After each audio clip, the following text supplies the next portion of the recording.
नितिन और दीपा ऑफिस के सहकर्मी हैं। दोनों निवेश करते हैं, लेकिन दीपा ज्यादा जानकार और एक्टिव निवेशक हैं। दोनों इन्वेस्टमेंट पर चर्चा कर रहे हैं। यार दीपा, तुम तो बाजार के बारे में अच्छी जानकारी रखती हो। मैंने सुना है कि अब डेट फंड में टैक्स ज्यादा लग रहा है, तो ऐसे में कहाँ निवेश करना चाहिए? देखो, अभी भी कई ऐसे फंड्स हैं जहां तुम निवेश कर अच्छा रिटर्न कमा सकते हो और इसमें टैक्स भी कम लगता है। अच्छा, तो मुझे भी इसके बारे में बताओ ना। डायनेमिक एसेट एलोकेशन फंड तुम्हारे लिए अच्छा विकल्प हो सकता है। देखो, अब डेट फंड्स पर ज्यादा टैक्स लग रहा है, इसलिए फंड मैनेजर्स अपनी रणनीति बदल रहे हैं। इक्विटी फंड पर टैक्स कम लगता है। डायनेमिक एसेट एलोकेशन फंड में एक सुविधा ये भी है कि वे जब चाहें अपना कलेवर बदलकर इक्विटी का हिस्सा बढ़ा सकते हैं और इससे निवेशकों को होने वाले नुकसान से बचा सकते हैं। सबसे पहले ये जान लीजिए कि डायनेमिक एसेट एलोकेशन फंड्स क्या होते हैं। डायनेमिक एसेट एलोकेशन फंड को बैलेंस एडवांटेज फंड्स भी कहते हैं। ये एक ऐसा हाइब्रिड फंड होता है जो इक्विटी और डेट दोनों तरह के इंस्ट्रूमेंट्स में निवेश करता है। Association of mutual funds in India यानी एमफी के मुताबिक बैलेंस एडवांटेज फंड के फंड मैनेजर को इक्विटी और डेट में निवेश को काफी डायनेमिक तरीके से मैनेज करना होता है। इक्विटी और इक्विटी से जुड़े इंस्ट्रूमेंट्स में निवेश 0% से 100% और इसी तरह डेट इंस्ट्रूमेंट्स में भी 0% से 100% तक हो सकता है। तो डायनामिक एसेट एलोकेशन फंड्स ये फंड्स होते हैं जो डेट और इक्विटी मल्टीपल या दो एसेट में ज्यादा इन्वेस्ट करते हैं, सिर्फ एक ही नहीं। वरना हमको चूज करना पड़ता है या डेट या इक्विटी। इसमें हमको दोनों दुनिया का बेस्ट मिल जाता है, डेट भी मिल जाता है, इक्विटी भी मिल जाता है। गौर करने की अहम बात यह है कि फंड हाउस के पास ये लचीलापन होता है कि वो कहीं भी यानी इक्विटी या डेट में 0% से 100% तक निवेश कर सकता है, जो कि बाजार के उतार चढ़ाव के हिसाब से उपयुक्त लगता हो।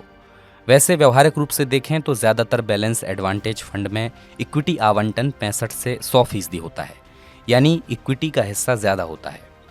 फंड मैनेजर्स को फंड पर लगातार गहरी नज़र रखनी होती है और मार्केट रिसर्च एवं विश्लेषण के आधार पर वो स्कीम के निवेश लक्ष्य के मुताबिक इक्विटी या डेट निवेश में बदलाव करता रहता है।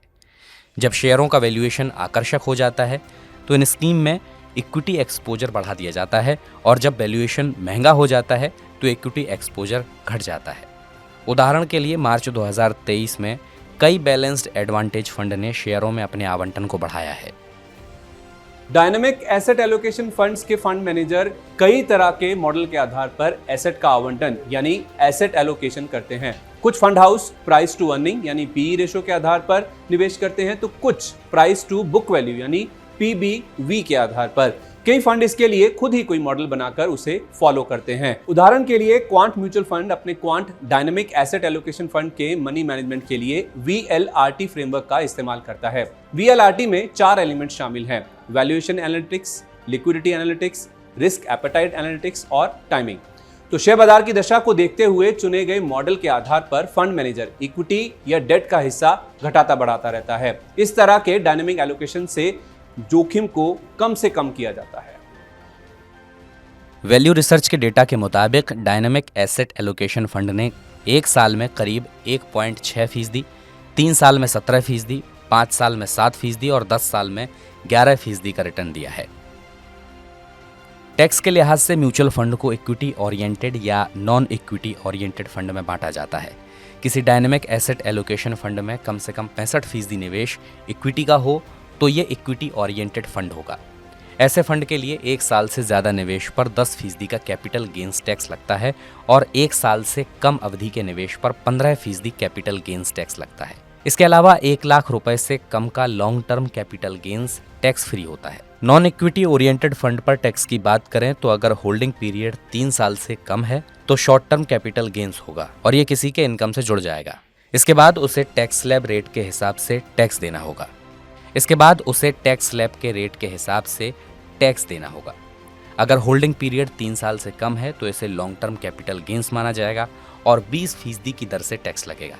इस पर इंडेक्सेशन का भी फायदा मिलेगा, यानी DAAF में निवेश करने से पहले आपको ये बात ध्यान में रखनी होगी कि फंड में एसेट एलोकेशन किस रेशियो में है, तभी आप समझ पाएंगे या पाएंगी कि स्कीम में टैक्स किस तरह से लगेगा। अब सवाल उठता है कि ये फंड किस तरह के निवेशकों के लिए सही है। तो जानकार ये कहते हैं कि ऐसे निवेशक जो मीडियम रिस्क में ज्यादा से ज्यादा रिटर्न चाहते हैं उनके लिए ये बेहतरीन फंड है। डायनेमिक एसेट एलोकेशन के तरीके से फंड पर शेयर बाजार में उतार चढ़ाव का असर कम होता है और निवेशकों को रिस्क एडजस्टेड रिटर्न मिलता है। इन इन्वेस्टर्स के लिए है, इन निवेशकों के लिए है जिनको रिस्क थोड़ा कम चाहिए पर इक्विटी के रिटर्न्स भी चाहिए, तो एक बैलेंस हो जाता है। और जिनको ये परेशानी नहीं चाहिए कि कब मैं डेट में डालूं, कब इक्विटी में डालूं, कब पैसे निकालूं यहाँ से, तो जिनको ये सब का झंझट मैं बोलूँगी नहीं चाहिए, वो निवेशक हाइब्रिड कैटेगरी जो है डायनामिक एसेट एलोकेशन फंड उसको चूज कर सकते हैं। इसमें भी रिस्क होता है, तो कंजर्वेटिव इन्वेस्टर्स भी ये जान के चले कि थोड़ा सा रिस्क है, बट अगर 3 साल से ज़्यादा का निवेश का आपका टाइम होराइजन है तो कंजर्वेटिव इन्वेस्टर्स डेफिनेटली इसमें इन्वेस्ट कर सकते हैं। बट मॉडरेट इन्वेस्टर्स के लिए तो ये एकदम आइडियल है। अगर 3 साल से ज़्यादा का आपका होराइजन है तो मॉडरेट इन्वेस्टर्स के लिए परफेक्ट है, बेस्ट ऑफ बोथ वर्ल्ड्स है, इक्विटी भी है और कंफर्ट भी है, तो आपको डेट की सेफ्टी भी मिल जाती है। शेयर बाजार में गिरावट के दौर में भी प्योर इक्विटी फंड्स के मुकाबले इन फंड्स में गिरावट कम होती है, क्योंकि इनका एक्सपोजर डेट और आर्बिट्राज में होता है। तो इसका फ़ायदा यह है कि निवेशक की पूंजी भी सुरक्षित रहती है और उसको अच्छा रिटर्न भी मिलता रहता है। डेट फंड पर टैक्स के नियम बदलने के बाद अब ऐसे कई फंड अपनी इन्वेस्टमेंट स्ट्रेटजी बदलने लगे हैं।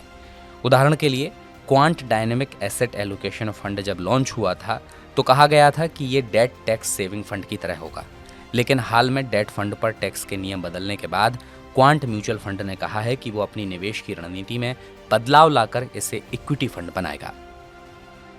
अपने पोर्टफोलियो को डाइवर्सिफाई करने के लिए डायनेमिक एसेट एलोकेशन फंड में पैसा लगाना एक बेहतरीन तरीका हो सकता है। इन फंड से आपको ज्यादा फेवरेबल रिस्क रिवॉर्ड रेशो मिलता है, यानी डेट फंड्स के मुकाबले इनमें ज्यादा रिटर्न कमाने की गुंजाइश रहती है। लेकिन जानकार ये सुझाव देते हैं कि आपको अच्छा फायदा उठाने के लिए डायनेमिक एसेट एलोकेशन फंड में कम से कम 3 साल का निवेश करना चाहिए। इसकी वजह यह है कि लॉन्ग टर्म में आपके रिटर्न पर बाजार के उतार चढ़ाव का असर कम रह जाता है। लेकिन ये बात भी आपको ध्यान रखनी होगी कि ऐसे फंड इक्विटी में निवेश करते हैं, इसलिए आपको मॉडरेट रिस्क सहने के लिए तैयार रहना होगा। ये भी गौर करने की बात है कि टैक्स बचाने के लिए फंड हाउस अपना इक्विटी एलोकेशन बढ़ा रहे हैं, लेकिन इक्विटी एलोकेशन बढ़ने से फंड पर जोखिम भी बढ़ जाता है।